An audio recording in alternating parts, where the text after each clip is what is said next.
This week on Vaticano, athletes from around the world arrive in Rome for the Jubilee of Sport, where faith and competition meet under the dome of St. Peter's. Pope Leo XIV invites them to become missionaries of hope.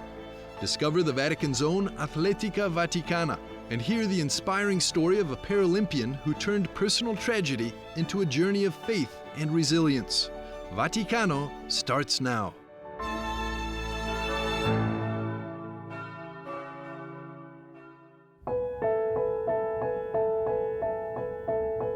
At the first ordinary public consistory held on June the 13th, Pope Leo XIV and the College of Cardinals made a significant announcement.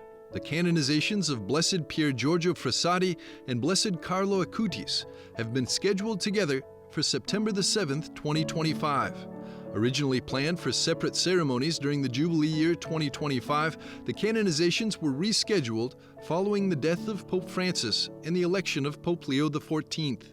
Carlo Acutis, who died at 15, used his talent for computers to spread Eucharistic devotion online. Pier Giorgio Frassati, who died at 24, lived a full life of study, charity, mountain climbing, and active participation in public life. EWTN has produced 2 documentaries on the lives of these young saints. Among them is To the Top, Pier Giorgio Frassati, produced by Cristiana Video in collaboration with EWTN, and written and directed by Daniela Gurrieri. The film received the 2025 Moige Award in Italy, which honors excellence in family-friendly television and digital programming. He brought faith into every aspect of his life. He did not renounce any part of life, friendship, political engagement, or study, but rather infused each of them with the strength, the beauty, and the joy of faith. And this way, he has a witness to the happiness that comes from faith. Moige, the Italian parents' movement, honors productions like this for their power to inspire and guide young people, especially in the midst of today's challenging media landscape. Speaking about the award, Moige Vice President Elisabetta Gavasci Scala explains. We are always looking for positive role models for young people. So whenever we find something that offers a positive example, we seek it out and select it.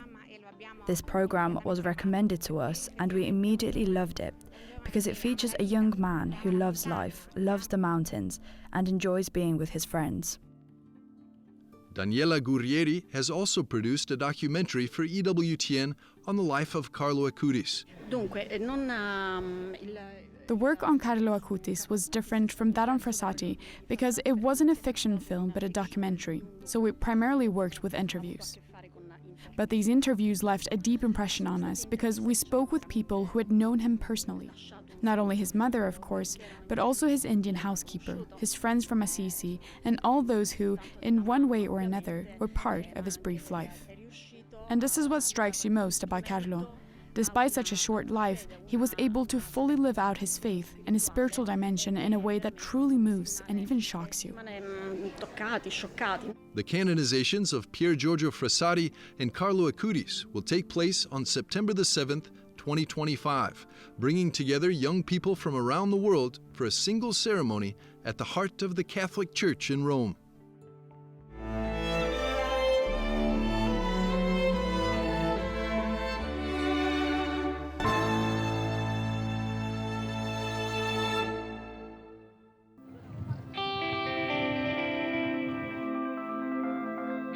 The Omega Fitness Club has become the most famous gym in Rome in recent weeks. That's because one of its more than 1,000 members became Pope Leo XIV on May the 8th. I won't lie, I let out a loud shout. It was a joy that felt double, even triple. First, the joy of having a new Holy Father after a time of deep mourning. Then, the joy of knowing that he's a truly remarkable person. And finally, the joy of realizing that he's someone we all had the chance to meet right here at the gym. When he was prefect of the Dicastery for Bishops, Cardinal Robert Francis Prevost often took long walks around the Borgo neighborhood, just steps from St. Peter's Square. He lived in a simple apartment on Via di Porta Angelica, very close to this gym, until less than 2 months ago, when he moved into a residence reserved for senior Vatican officials in the Sant'Uffizio building, which also houses the Dicastery for the Doctrine of the Faith. He was just like any other member you've seen here today. He wore simple workout clothes like everyone else. Often he was accompanied by his assistant while he trained.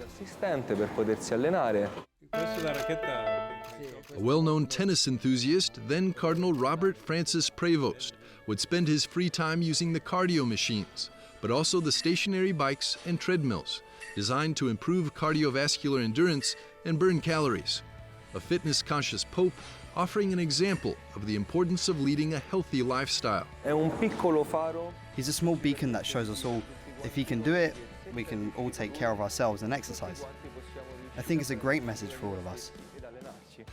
In today's fast-paced world, where we're constantly rushing, it encourages us to become more aware of our bodies and to start taking control of them, leading us toward an excellent experience that combines spirituality and physical training. At the gym, they don't know whether he'll continue his workouts here, but they confirm that Pope Leo XIV remains a registered member, and they're ready to welcome him anew with open arms.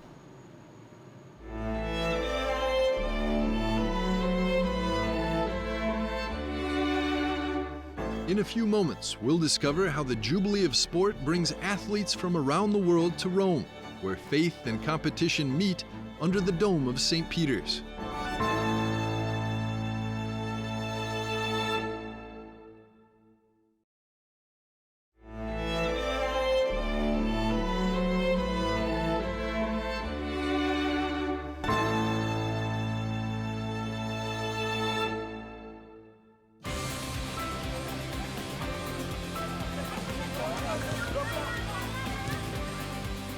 The Jubilee Year of Hope is in full swing, and even sport has its own celebration.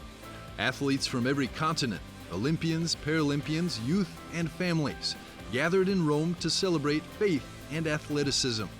Pope Leo XIV welcomed the athletes and invited them to become missionaries of hope.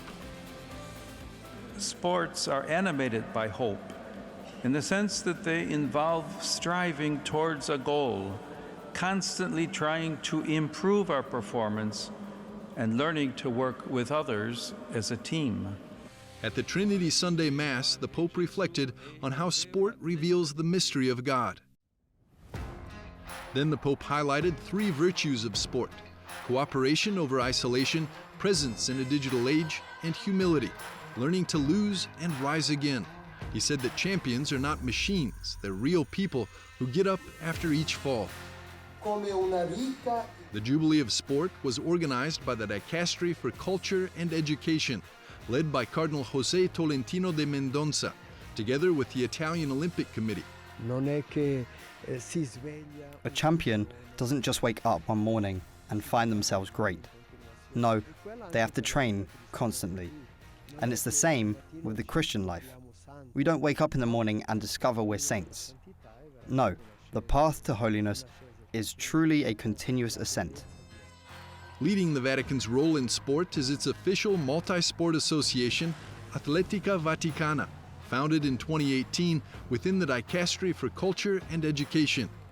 Athletica Vaticana unites Vatican citizens, employees, and residents who practice sport not only to compete, but to witness to fraternity, inclusion, and peace. At the helm of this unique initiative is Gianpaolo Mattei, president of Athletica Vaticana. There are athletes of all levels, professionals and amateurs, who live their Christian spiritual experience within the Church. At the same time, the Church has always been present in the world of sport. St. Paul frequently speaks about it, and even in the catacombs of Rome from the 4th century, you find images of Christian athletes. So this is not a new dialogue. It is a long-standing presence that now needs to be made even stronger and more conscious. Central moments of the Jubilee included the athletes' pilgrimage along the Via della Conciliazione, crossing the Holy Door together, and the Jubilee Mass inside St. Peter's Basilica, presided over by Pope Leo XIV. Beyond the main events, Rome hosted vibrant side celebrations. One highlight was the Caritas Cup, a football and netball tournament featuring young people from Scotland. Hosted by the Diocese of Motherwell, the youth delegation took part as a witness to service and community. Another memorable moment saw a friendly football match between the Pontifical Swiss Guards, FC Guardia, the Vatican's own football club founded in 1924, and a specially assembled Hungarian team, honoring the legacy of football legend Ferenc Puskás.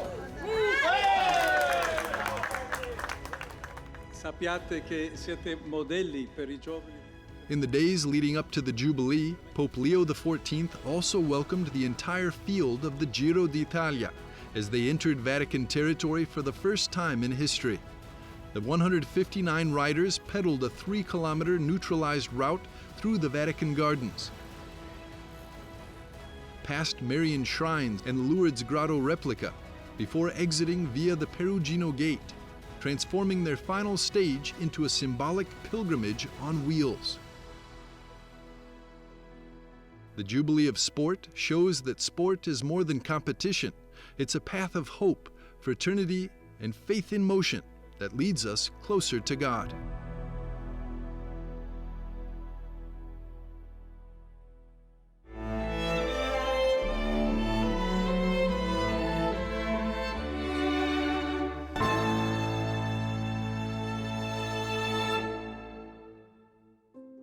Amelio Castro, you collaborate with Athletica Vaticana. You're a Paralympic wheelchair fencer, and you're also from Colombia. How did you come to Rome? Well, I believe everything started with the accident, because after the accident, I had to face a lot. I had to confront my reality, my life. I realized that I had been following certain paths that, in the end, weren't really what I wanted, especially in a moment like the one I had to go through, being so close to death. That led me to question a lot of things, and I realized that maybe I wouldn't have liked the way people would have remembered me if I had died. So I started working towards creating the kind of legacy I would want to leave behind. I think that's what led me to share my story and to do things that could inspire others. I think it's all of that. What happened in the accident, Amelio? The accident happened on November 6th, 2012. We were in a car with some friends, and I think the main factor was something people always say, but when you're young, you don't really take it seriously. Don't mix alcohol with driving. And that was, I believe, the fatal mistake we made. I wasn't driving, it was my friend Gustavo. But the main cause was that he was drunk, and speeding led to that terrible accident.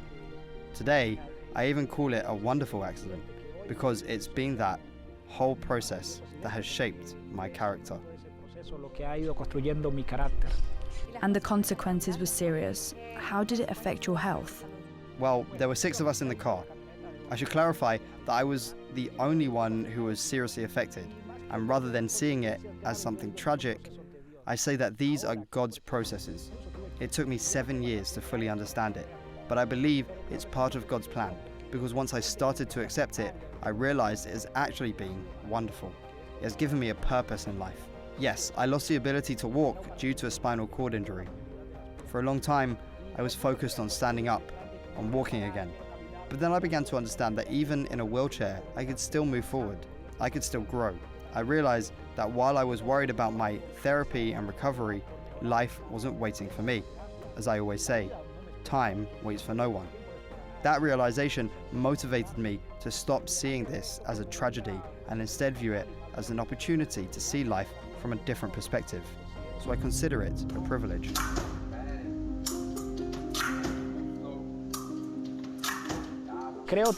I also feel grateful because in the midst of that solitude, I found faith. That has been a fundamental pillar for me.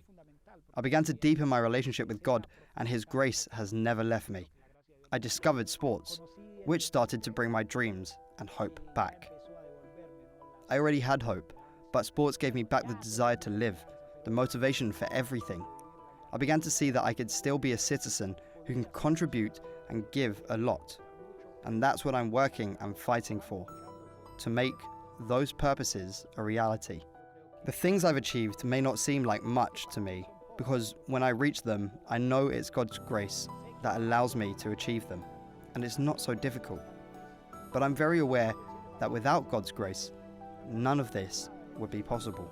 Do you remember the moment when your passion for fencing was born? Well, my passion for fencing has been a constant process. I also believe that I've done my part because I always say God gives you opportunities, He helps you, but you also have to help yourself. So I think the passion came. First, I asked God for a sport where I could get results. And when I discovered fencing in my very first competition, I got results. I managed to beat someone who had been practicing fencing for a long time. Then, in my first national competition, I won a silver medal. The passion was also born because it's a combat sport, and I think it allowed me to fight. The constant fight gave me a way to express something that was already inside me, always struggling, always overcoming obstacles. Paralympic athletes face an additional challenge compared to athletes without disabilities, don't they? Do you see it that way? Well, actually, I'm a big fan of the Paralympic Games, even more than the Olympic Games, because yes, we know that in the Olympics every athlete tries to give their absolute best, but then we have the Paralympic Games where the same thing happens. All the Paralympic athletes give their maximum effort, but they also face the additional challenge of their health. So I believe it's a double effort. First, we have to fight against our own bodies, and only then can we compete in the specific sport itself. So while we admire the Olympians very much, in a way we, the Paralympians, become something like superhumans. And why do you think it's so important to also focus on Paralympic athletes during the Jubilee of Sport? Because that's what a Paralympic athlete gives you, hope. You see, Paralympic athletes, people who no matter their health, situation or physical condition, always keep moving forward. For example, at the Paralympic Games, I was amazed to see athletes who didn't have hands or feet, yet they were able to control their electric wheelchairs with their mouths, and they had medals hanging around their necks. That filled me with hope. If they could achieve it, I can achieve it too. And I believe that's exactly what Paralympic athletes can bring to an event as important as this Jubilee. They transmit that hope. Thank you very much, Amelio Castro. Thank you very much for the opportunity, and also to everyone who's listening, because it's thanks to them that all of this is possible.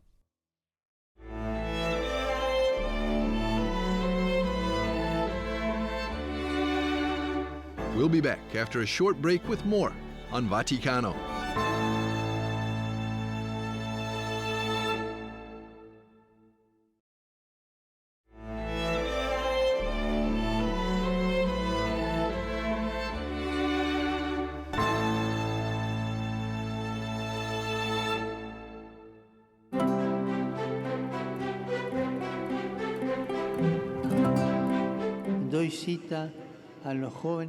I am calling together young people from all over the world for 2025 in Rome to celebrate the Youth Jubilee together.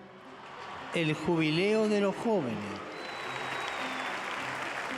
So we're in Lisbon for World Youth Day, and the Pope announced that it will be the Jubilee in Rome. So we thought at the time there will be something for young people or sport, and straight away we had our eye on it. That moment of inspiration would lead them, months later, to Rome, where thousands of athletes from diverse sports and backgrounds gathered for the much-anticipated Jubilee of Sport. Among the many events held across the city to celebrate the beauty and joy of sport was the Caritas Cup, founded 5 years ago by 4 Scottish high school students to help young Catholics grow in faith through athletics. It's to bring young people back to the church, and give them an avenue to stay in the church. So as soon as we finish secondary school in Scotland, people kind of leave. It's the last sort of chance they've got to stay, and I think the Caritas Cup is an avenue for that.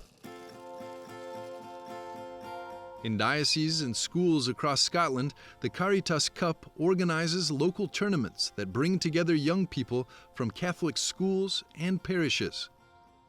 For us, most importantly, we're just trying to get young people involved in the church, and for us, and especially in Scotland, in the community, football and sport, especially football and netball, it's sort of the way to do that. Inspired by the values and mission of Caritas, the Catholic Church's global charity network, the Caritas Cup was founded to put faith into action through sport and service. Since the beginning, the team has been working closely with SCIAF, the Scottish Catholic International Aid Fund, to help support different projects on the local and international levels. SCIAF is ever present in the schools in Scotland, just with their campaigns and stuff. Like every school in Scotland knows about SCIAF. It's just such a big household name really for Catholics across Scotland. So we got in touch with them, and a lot of their projects we were able to support. Beyond bringing together young Catholics to play football and netball tournaments in their diocese, the Caritas Cup also raises funds for vital Caritas projects around the world. This year, the Caritas Cup is supporting emergency aid efforts in the Holy Land. The way that they describe it is very beautiful, you know, putting their faith into action and using something that is fun as a way to raise awareness about the important work that SCIAF does. And I think that this is another real plus of including young people, is that, you know, the work that Caritas does is serious, that's for sure, but it doesn't mean that we can't approach it with a joyful spirit. For the past 10 years, Rebecca explained, empowering young people has been included in the strategic framework of Caritas Internationalis.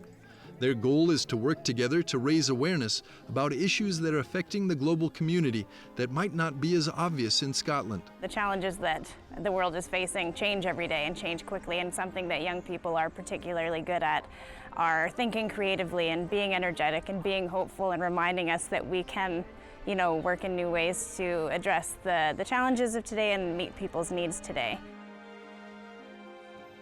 Before the game, the players gathered to pray at the Pontifical Scots College in Rome. The event highlighted how sport teaches important Christian values like teamwork, discipline, respect, and perseverance, and offers a way to grow together in both friendship and faith. This was what Pope Leo emphasized in his homily for the Jubilee's closing Mass on the Solemnity of the Most Holy Trinity, that sport can help us encounter the triune God because it challenges us to relate to others and with others, both outwardly and inwardly. Lo sport, specialmente quando è di squadra, Sport, especially team sports, teaches the value of cooperating, working together, and sharing. These, as we said, are at the very heart of God's own life. Sport can thus become an important means of reconciliation and encounter. strumento importante di ricomposizione ed incontro. In our competitive society, where it seems that only the strong and winners deserve to live, Pope Leo also stressed that sport also teaches us how to lose, and so open our hearts to hope. L'atleta che non sbaglia mai, Athletes who never make mistakes, who never lose, do not exist.